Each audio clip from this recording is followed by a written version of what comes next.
ጤና ይስጥልን የተወደዳችሁ ተከታታዮቻችን ምጣኔ ሀብታዊ እድገት ለማህበራዊ ዋስትናችን በማለት ተግቶ ከሚሰራው ገበያ ሚዲያ የታህሳስ 3 ቀን 2018 ዓ.ም የዕለቱን የምዕራፍ አንድ የዜና ዘገባችንን ይዘንላችሁ ቀርበናል። የዜና ዘገባችንን ስፖንሰር ያደረገልን አጋራችን ደግሞ የሮሃ ፎሬክስ ቢሮ ነው። በዜና ዘገባችን ላይ የሮሃ ፎሬክስ ቢሮን የዕለቱን የውጭ ምንዛሬ ተመን የምናጋራችሁ ይሆናል። በዜናዎቻችን ላይ ደግሞ የተመረጡ ምጣኔ ሀብታዊ ማህበራዊና ሌሎች ወቅታዊ እንዲሁም አዳዲስ ጉዳዮችን አካተናል። እንድትከታተሉ እንጋብዛችኋለን። በቅድሚያም አርዕስቶችን የነዳጅ ዋጋ ማሻሻያውን ተከትሎ የትራንስፖርት ታሪፍ ዋጋ ጭማሪ ላይ ማሳሰቢያ ተሰጠም። አዲስ በትራንስፖርት ታሪፍ ላይ የሚደረግ ማሻሻያን በተመለከተም ጥናት እየተደረገ እንደሚገኝ ተነግሯል። በዝርዝር ይዘነዋል። የመብራት ኃይል ስርቆት ሲፈጽም የተገኘ ደንበኛ እስከ 1 ሚሊዮን ብር ቅጣት ይጠብቀዋል ተባለም። ከቅጣቱ በተጨማሪም በተቋሙ የቆጣሪና ተያያዥ ዕቃዎችን ምርመራ መመሪያው በውስጡ ምን ጉዳዮችን አካቷል የምትሰሙት መረጃችን ነው። የየብስ ድንበሮች ማዕከላት ሊገነባ መሆኑ ተሰማም። ይህን በተመለከተም ከኢሚግሬሽንና ዜግነት አገልግሎት አዲስ መረጃ ይፋ ሆኗል። በዝርዝር የምናጋራችሁ ይሆናል። በርካታ ከውጭ ሀገራት የሚገቡ ዕቃዎች ወደ ኢትዮጵያ ከመላካቸው በፊት ጥራታቸው እንዲረጋገጥ ጥብቅ ውሳኔ ተላለፈ። ለመሆኑ እነዚህ ምርቶች የትኞቹ ናቸው? በዝርዝር ከምናደርሳችሁ መረጃዎቻችን መካከል ይገኝበታል። ነዳጅ በሚያመላልሱ 6 መርከቦች ላይ አዲስ ማዕቀብ መጣሉ ተገለጸ። ለመሆኑ ማዕቀቡ የተጣለው በማን ነው? ምክንያቱስ ምንድነው? የምትሰሙት መረጃችን ነው። የተወደዳችሁ የገበያ ሚዲያ ተከታታዮቻችን እነዚህንና ሌሎች ኢኮኖሚያዊና ማህበራዊ መረጃዎቻችንን ይዘንላችሁ ቀርበናል። አዳዲስ እንዲሁም ትኩስ ኢኮኖሚያዊና ማህበራዊ መረጃዎቻችንን ለማግኘት ታዲያ የገበያ ሚዲያን እንድትወዳጁ የጋበዝን። በዝርዝር ወደምንመለከታቸው መረጃዎቻችን እናልፋለን። ከትላንት እስከ ዛሬ አብራችሁ የቆየው ዲኤምሲ ሪል ስቴት ዛሬም በአዲስ ነገር ብቅ ብለዋል። ከ4000 በላይ አባወራዎችን የቤት ባለቤት ባደረግንበት ዘመናዊ መንደራችን ውስጥ በአዲሱ የፔንትሃውስ ብሎክ ብቅ ብለናል።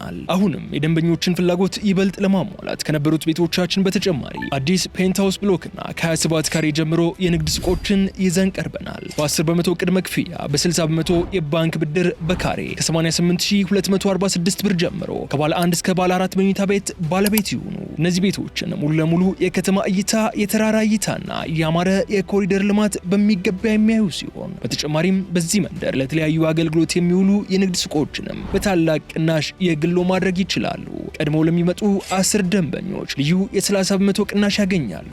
የዚህ ዕድል ተጠቃሚ ለመሆን ቀጠሮ በመያዝ ወደ ዋናው ቢሮአችን በ0963 53 73 50 ወይንም 0911 86 63 50 ይደውሉ። መልካም ዕድል። ዲኤምሲ ሪል ስቴት። ከ3000 በላይ አዳዲስ የሰራተኛ ማህበራት ሊመሰረቱ መሆኑ ተገለጸ። በሀገሪቱ ያለውን የሰራተኛ ማህበራት ምጣኔ ለማሳደግ 3000 የሚደርሱ አዳዲስ የሰራተኛ ማህበራትን ለማደራጀት እየተሰራ መሆኑን የኢትዮጵያ ሰራተኛ ማህበራት ኮንፌዴሬሽን ኢሰመኮ አስታውቋል። ኮንፌዴሬሽኑ ይህንን እርምጃ የወሰደው ደግሞ ሰራተኞች ሲደራጁ አሰሪዎች ከስራ የማባረርና ከደረጃ ዝቅ የማድረግ እንዲሁም መሰል ችግሮች በሀገሪቱ እየተስተዋሉ ባለበት ወቅት መሆኑ ተገልጿል። ሰራተኞችን ከመንግስት ጋር በመተባበር የማደራጀት ስራ የሚካሄድ ሲሆን ይህን ማድረግ ያስፈለገውን በሀገሪቱ የሰራተኛ ማህበራት ምጣኔ አነስተኛ በመሆኑ ምክንያት ነው ሲሉ የኢሰመኮ ፕሬዝዳንት አቶ ካሳሁን ፉሉ ተናግረዋል። ማህበራቱ ደግሞ በየክልል ቅርንጫፍ ጽህፈት ቤቶች በኩል ሰራተኞችን የማደራጀት ስራ እንደሚካሄድ ገልጸው ማህበራት በሚደራጁበት ወቅትም አሰሪዎች የስራ መብትን እንዲያከብሩ መንግስት የግንዛቤ ማስጨበጫ ስራ መስራት እንዳለበትም አሳስበዋል። አያይዘውም የሰራተኞች መደራጀትን ጨምሮ ሌሎች መብቶቻቸውን በማስፈን የመብት ጥሰት የሚያደርሱ ኢንዱስትሪዎችን በቅርበት ለመከታተልና አፋጣኝ መፍትሄ ለመስጠት በሁሉም ክልሎች በሚገኙ በሚገኙ የኮንፌዴሬሽኑ ቅርንጫፎች በቅርበት የሚሰሩ ባለሙያዎች መሟላታቸውን አስታውቀዋል። ተቋማት የፈጸሙት የመብት ጥሰት ሪፖርት በሚደረግበት ጊዜም በውይይት መፍታት ካልተቻለ ኮንፌዴሬሽኑ ወደ መደበኛ ፍርድ ቤት እንደሚያቀርበውም ተናግረው ኢሰመኮ በመላው ኢትዮጵያ የሚገኙ ሰራተኞች ጋር ደርሶ እያንዳንዱን ድርጅት መጠየቅ እንደማይችልም አንስተዋል። በሌላ በኩል ዝቅተኛ የደሞዝ ወለል የመወሰን ስራ አሁን ላይ ለሲቪል ሰርቪስ ሰራተኞች ዝቅተኛ የደሞዝ ወለል መወሰኑን በማንሳትም ለግል ሰራተኞችም እንዲሁ የደሞዝ ወለል ለመወሰን ስራ መጀመሩን አስታውቀዋል።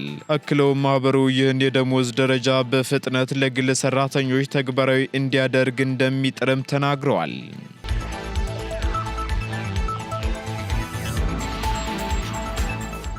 የየብስ ድንበሮች ማዕከላት ሊገነባ መሆኑን አገልግሎቱ አስታወቀም። የኢሚግሬሽንና ዜግነት አገልግሎት በሀገሪቱ ድንበሮች ላይ የሰውን ወጪ ገቢ ለመቆጣጠር የሚያስችሉና ዘመኑን የዋጁ የየብስ ድንበር ማዕከላት ሊገነቡ መሆኑን አስታውቋል። ማዕከላቱ ከኢትዮጵያ ኢንጂነሪንግ ኮርፖሬሽን ጋር በትብብር የሚሰሩ ሲሆን የየብስ ድንበር ማዕከላትን ለመገንባት የሚያስችል ውይይት በሁለቱ ተቋማት መካከል መደረጉም ተገልጿል።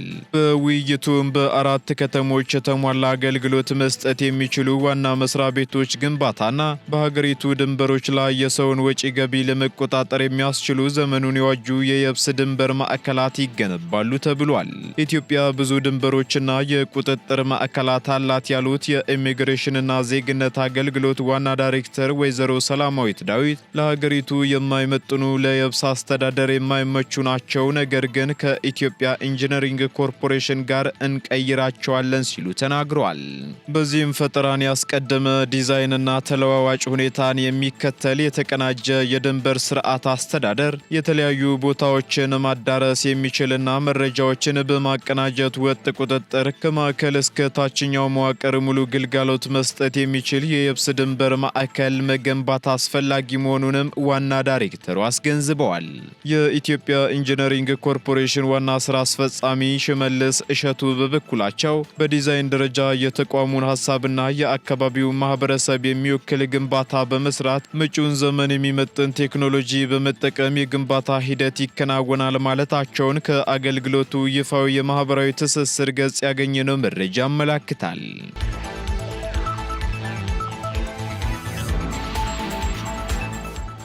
የተመረጡ ገቢ ምርቶች ወደ ኢትዮጵያ ከመላካቸው በፊት ጥራታቸው እንዲረጋገጥ ተወሰነም።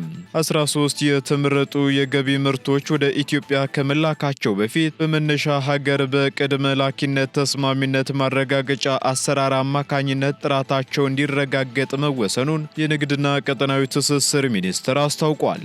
ሚኒስትሩ ህዳር 30 ቀን 2018 ዓ.ም ባወጣውና ለብሔራዊ ባንክ በላከው ደብዳቤ ላይ በሀገር ውስጥ የላቦራቶሪ ፍተሻ መፈተሽ የማይችሉ 13 ምርቶች ወደ ሀገር ውስጥ እንዳይገቡ መወሰኑን ገልጿል። በመሆኑም እነዚህ ምርቶች የግድ በውጪ የጥራት ተቆጣጣሪዎች የምስክር ወረቀት ማቅረብ እንዳለባቸው መወሰኑን ገበያ ሚዲያ ከሚኒስትሩ ደብዳቤ ተመልክቷል። ይህ መመሪያ የሀገሪቱ የፕሪ ኤክስፖርት ቬሪፊኬሽን ኮንፈርሚቲ መርሃ ግብር ማብቃቱን ተከትሎ አዲስ የተደረገ ስምምነት የማደስ አካል መሆኑን የጠቆመው ሚኒስትሩ የተቀሩት 17 ምርቶች ደግሞ በሀገር ውስጥ ከገቡ በኋላ የኢትዮጵያ ተስማሚነት ምዘና ድርጅት የቬሪፊኬሽን ኦፍ ኮንፈርሚቲ ስራ እንደሚያከናውን ህዳር 24 ቀን 2018 ዓ.ም በተጻፈ ደብዳቤ እንዳሳወቃቸውም ገልጿል። አሰራሩ ከሚተገበርባቸው ምርቶች ውስጥ የኤሌክትሪክ ዕቃዎች ወይንም ደግሞ ሰርኪዩት ብሬከሮች፣ ጄኔሬተሮችና ዩፒኤስ የፀሐይ ኃይል ምርቶች፣ የእርሻ ትራክተሮች፣ የቤት ውስጥ ማቀዝቀዣዎች፣ ማጠቢያ ማሽኖችና መለዋወጫዎች እንደሚገኙበትም ተጠቅሷል። በተጨማሪም መመሪያው ለሁሉም ባንኮች እንዲተላለፍና አስፈላጊውን ትብብር እንዲደረግ የጠየቀ ሲሆን የጉምሩክ ኮሚሽንም የጉምሩክ ስነ ስርዓት በሚከናወንባቸው ቅርንጫፍ ጽሕፈት ቤቶች አስፈላጊውን ትብብር እንዲያደርግ ተጠይቋል።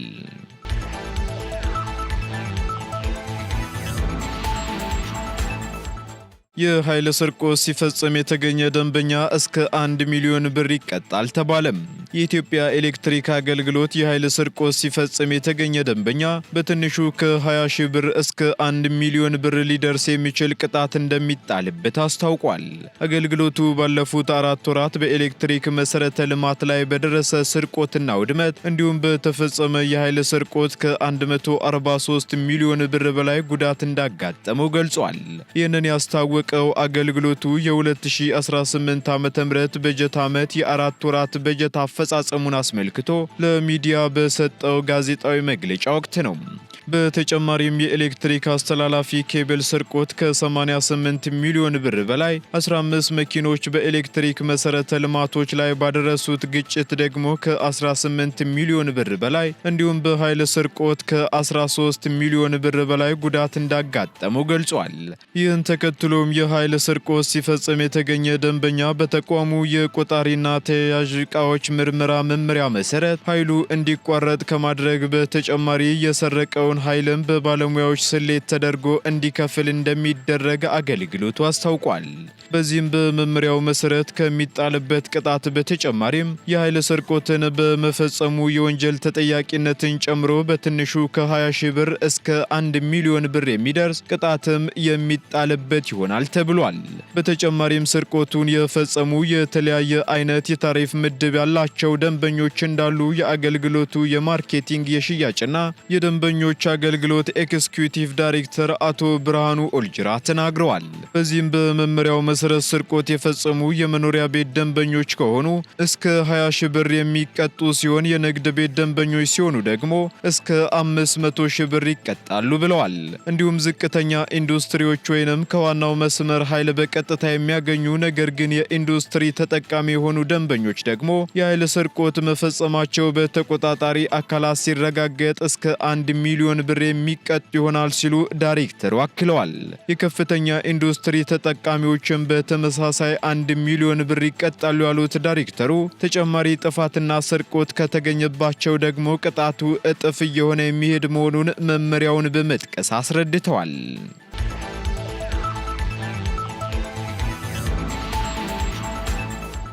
የነዳጅ ዋጋ ማሻሻያውን ተከትሎ የትራንስፖርት ዋጋ ላይ ጭማሪ ማድረግ እንደማይቻል ማሳሰቢያ ተሰጠም። የአዲስ አበባ ትራንስፖርት ቢሮ ከታህሳስ 1 ቀን 2018 ዓ.ም ጀምሮ የተደረገውን የነዳጅ ዋጋ ማሻሻያ ተከትሎ የትራንስፖርት ዋጋ መጨመር እንደማይቻል አስታውቋል። የተደረገውን የነዳጅ ዋጋ ማሻሻያ ተከትሎ አንዳንድ አካባቢዎች ላይ በራስ ፈቃድ የዋጋ ማሻሻያ ሲደረግ እንደነበር የቢሮው የኦፕሬሽን ዘርፍ ምክትል ቢሮ ኃላፊ አቶ ዳኛቸው ሽፈረው ተናግረዋል። ይህን ተከትሎ በአዲስ አበባ ትራንስፖርት ቢሮ በኩል ከጠዋቱ 12 ሰዓት እስከ ምሽት 4 ሰዓት ድረስ ጥብቅ ቁጥጥር እየተደረገ ነው ማለታቸውን መናኸሪያ ሬዲዮ ዘግቧል። በቁጥጥሩም ደግሞ ጭማሪ በሚያደርጉት ላይ ከመስመር እስከ ማስወጣት የሚደርስ እርምጃ እንደሚወሰድ የተናገሩት ኃላፊው በምሽት የትራንስፖርት አገልግሎት ላይ ዋጋ የሚጨምሩ አሽከርካሪዎች ቅጣታቸው ለየት ያለ መሆኑንና በጭማሪው ብቻ እስከ 5000 ብር እንደሚያስቀጣም ጠቁመዋል። በመሆኑም የነዳጅ ዋጋ ጭማሪን ተከትሎ በታሪፍ ላይ የሚደረግ ማሻሻያ ካለም ቢሮው ከትራንስፖርትና ሎጂስቲክ ሚኒስቴር ጋር በመሆን ጥናት እያደረገ እንደሚገኝ ተናግረዋል። እስከዚያው ግን በማንኛውም ቦታና በየትኛውም ጊዜ ከተቀመጠው ሕጋዊ ታሪፍ በላይ ባለመክፈል ህብረተሰቡ መብቱን እንዲያስከብርና የተሽከርካሪዎችን የሰሌዳ ቁጥር፣ ሰዓትና ቦታ በመግለጽ በቢሮው ነፃ የስልክ መስመር 9417 ላይ ጥቆማ እንዲያቀርቡ ተጠይቋል። በሌላ በኩል በአዲስ አበባ ከተማ አስተዳደር የህዝብ ትራንስፖርት አገልግሎት ሰጪ አሽከርካሪዎች የነዳጅ ዋጋ ላይ ከ3 ጊዜ በላይ ጭማሪ ቢደረግም የትራንስፖርት ታሪፍ ላይ ማሻሻያ ሳይደረግ መቅረቱ ቅሬታ እንደፈጠረባቸው መናገራቸውን መዘገባችን አይዘነጋም። ሆኖም የትራንስፖርት ቢሮ በከተማዋ የህዝብ ትራንስፖርት አገልግሎት የሚሰጡ አካላት ያለምንም ታሪፍ ጭማሪ በመደበኛ ታሪፍ መሰረት እስከ ምሽቱ 4 ሰዓት ድረስ የትራንስፖርት አገልግሎት እንዲሰጡ አሳስቧል።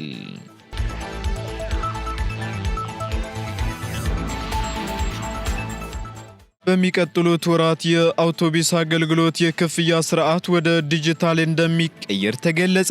በሚቀጥሉት 6 ወራት ውስጥ የክፍያ ስርዓቱን ወደ ዲጂታል እንደሚቀይር የአዲስ አበባ አውቶቡስ አገልግሎት ድርጅት አስታውቋል።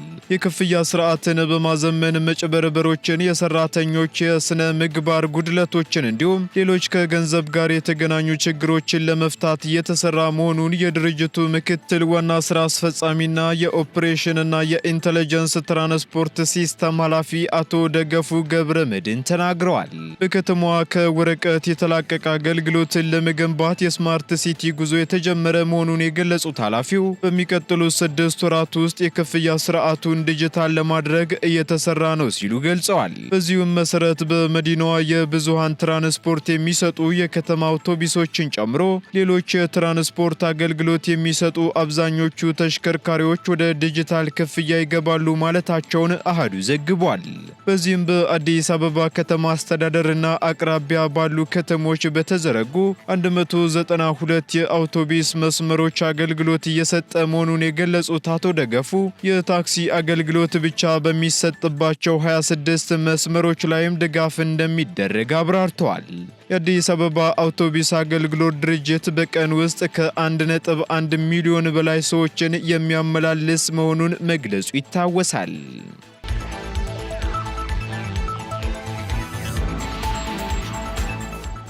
ቀጥለናል። ውድ ተከታታዮቻችን ከውጭ ወደ ያዝንላችሁ መረጃችን ስንሸጋገር አሜሪካ ነዳጅ በሚያመላልሱ 6 መርከቦች ላይ አዲስ ማዕቀቦችን መጣሏ ተሰማም።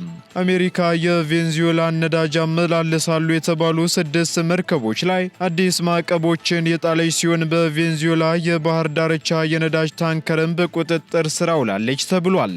በተጨማሪም አሜሪካ ሕገ ወጥ ያለችው የፕሬዝዳንት ኒኮላስ ማዱሮ አስተዳደር ላይ ማነጣጠርም የፕሬዝዳንቱ ዘመዶችና የንግድ አጋሮች ላይ ማዕቀብ መጣሏ ተነግሯል።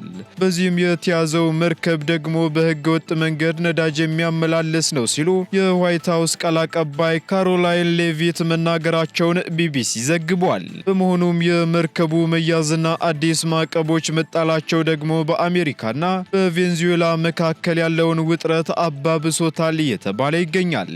በሌላ በኩል ቬንዙዌላ ወደ አሜሪካ ለሚገባው አደንዛዥ እጽ ተጠያቂ ናት በሚል አሜሪካ ከሳለች የተባለ ሲሆን ቬንዙዌላም በበኩሏ አሜሪካ የነዳጅ ሀብቷን ለመመዝበር እንደምትፈልግ ወንጅላለች ነው የተባለው። ፕሬዝዳንት ማዱሮ በበኩላቸው ቬንዙዌላ የነዳጅ ቀኝ ግዛት አትሆንም ሲሉ፣ የዋይት ሃውስ ፕሬስ ሴክሬታሪ በበኩላቸው አሜሪካ የአደንዛዥ እጽ ዝውውርን ለመግታት ቁርጠኛ መሆኗን ገልጸዋል። አሜሪካ በተጨማሪ መርከቦችን በቁጥጥር ስር ለማዋል እቅድ እንዳላት ባይናገሩም ማዕቀብ የተጣለባቸው መርከቦች በጥቁር ገበያ የሚቸበቸብ ነዳጅ ይዘው እንዲዘዋወሩ አንፈቅድም ሲሉም ተደምጠዋል። እንዲሁም አሜሪካ ተገቢውን ሕጋዊ ሂደት አልፋ በቁጥጥር ስር ያዋለችው መርከብ ላይ የተጫነውን ነዳጅ እንደምትወስድም ተናግረዋል። በተጨማሪም የአሜሪካ ግምጃ ቤት ጸሐፊ ስኮት ቤሰንትን በበኩላቸው የማዱሮ ባለቤት የወንድም ልጆችና የንግድ አጋሮች ላይ ማዕቀብ ተጥሏል ብለው ማዕቀቡ የተጣለው ደግሞ የፕሬዝዳንቱን አምባገነንና ጨቋኝ ቁጥጥር ለመናድ ነው ማለታቸውን ዘገባው ጠቁሟል።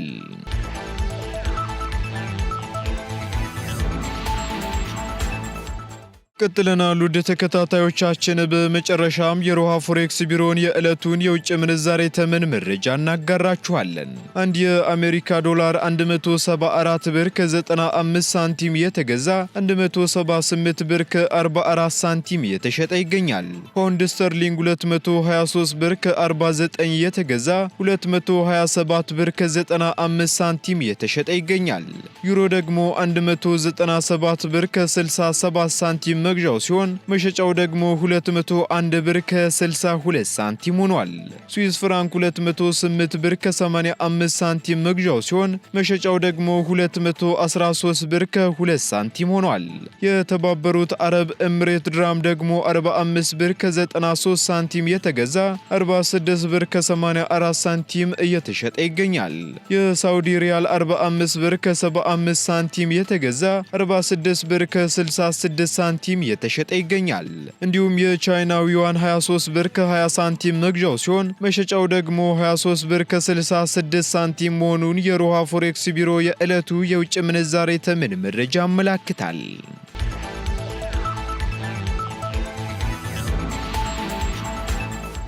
የተወደዳችሁ የገበያ ሚዲያ ተከታታዮቻችን ለምዕራፍ አንድ ያዝንላችሁ ኢኮኖሚያዊና ማህበራዊ መረጃዎቻችን እነዚህን ይመስሉ ነበር። አዳዲስ እንዲሁም ትኩስ ኢኮኖሚያዊና ማህበራዊ መረጃዎቻችንን ለማግኘት ታዲያ የገበያ ሚዲያን እንድትወዳጁ እንጋብዛለን። ሰናይ ጊዜን ተመኘን። ከትላንት እስከ ዛሬ አብራችሁ የቆየው ዲኤምሲ ሪል ስቴት ዛሬም በአዲስ ነገር ብቅ ብለዋል። ከ4000 በላይ አባወራዎችን የቤት ባለቤት ባደረግንበት ዘመናዊ መንደራችን ውስጥ በአዲሱ የፔንትሃውስ ብሎክ ብቅ ብለናል። አሁንም የደንበኞችን ፍላጎት ይበልጥ ለማሟላት ከነበሩት ቤቶቻችን በተጨማሪ አዲስ ፔንትሃውስ ብሎክና ከ27 ካሬ ጀምሮ የንግድ ሱቆችን ይዘን ቀርበናል። በ10 በመቶ ቅድመ ክፍያ፣ በ60 በመቶ የባንክ ብድር በካሬ ከ88246 ብር ጀምሮ ከባለ 1 እስከ ባለ 4 መኝታ ቤት ባለቤት ይሁኑ። እነዚህ ቤቶችን ሙሉ ለሙሉ የከተማ እይታ፣ የተራራ እይታና ያማረ የኮሪደር ልማት በሚገባ የሚያዩ ሲሆን በተጨማሪም በዚህ መንደር ለተለያዩ አገልግሎት የሚውሉ የንግድ ሱቆችንም በታላቅ ቅናሽ የግሎ ማድረግ ይችላሉ። ቀድመው ለሚመጡ 10 ደንበኞች ልዩ የ30 በመቶ ቅናሽ ያገኛሉ። የዚህ ዕድል ተጠቃሚ ለመሆን ቀጠሮ በመያዝ ወደ ዋናው ቢሮአችን በ0963 53 73 50 ወይንም 0911 86 63 50 ይደውሉ። መልካም ዕድል። ዲኤምሲ ሪል ስቴት።